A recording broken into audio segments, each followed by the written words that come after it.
जिस तरह से बिहार विधानसभा चुनाव में महागठबंधन आगे चल रहा है, उस पर हम बातचीत करने के लिए मौजूद हैं। तारिक अनवर साहब कांग्रेस के राष्ट्रीय महासचिव हैं।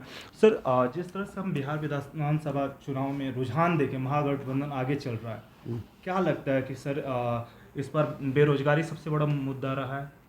बिल्कुल, बेरोज़गारी एक अहम मुद्दा था, इससे कोई इनकार नहीं किया सकता। हम्म, लेकिन उसके अलावा और भी बहुत सारे मुद्दे थे। हम्म, एक तो बिहार के अंदर जो पलायन को लेकर, हम्म, जो पिछले दिनों लॉकडाउन के बाद जो हमारे मज़दूर बिहार लौटे हैं और जिस परेशानी से लौटे हैं, उसको वो भी एक मुद्दा था।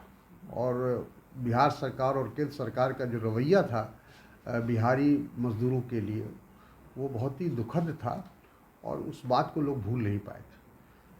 बेरोज़गारी अवश्य एक मुद्दा है, क्योंकि आज सबसे ज़्यादा कहीं बेरोज़गारी है तो वो बिहार में है, और भुखमरी जो सबसे ज़्यादा है तो वो बिहार में है, गरीबी सबसे ज़्यादा है तो बिहार में। हर मुद्दे में, हर जिसको कहें विषय में हम पीछे हैं। बिहार का जो पिछले पायदान पर है, तो लोगों को बड़ी निराशा थी, बड़ी मायूसी थी। और लोग इस 15 साल के नीतीश और भाजपा शासन से एक तरह से मुक्ति चाहते थे। सर, हम जैसा कि देखें, बिहार विधानसभा चुनाव में प्रधानमंत्री मोदी जी और नीतीश जी आरोप लगा रहे थे, जंगल राज का आरोप लगा रहे थे। क्या जनता ने उसको स्वीकार नहीं किया? और उन्होंने कोविड टाइम के कोविड वैक्सीन की बात कही थी कि हम कोविड वैक्सीन भी फ्री कर रहे हैं। इस बातों को जनता ने क्या नहीं स्वीकार किया? बिल्कुल नहीं। जनता 15 साल पहले बिहार में क्या हो रहा था या बिहार कैसा था, हम्म, उस पर लोगों की दिलचस्पी नहीं थी। लोगों की दिलचस्पी ये थी कि पिछले 15 साल जब आप शासन में थे तो आपकी क्या उपलब्धि है, वो आप बताइए। क्या हमारे यहाँ पूंजी निवेश हुआ? क्या हमारे यहाँ कल कारखाने खुले? क्या हमारे यहाँ रोज़गार के अवसर खुले? हमारे स्वास्थ्य विभाग का क्या हाल है? हमारे यहाँ शिक्षा संस्थान का क्या हालत है? ये सब लोग देख रहे थे। इस चुनाव में वो तमाम चीज़ें, जिसको कहते हैं, एक दूसरे से जुड़ गई थी। और सब मिलाकर लोगों को यही था कि व्यवस्था बदलना आवश्यक है।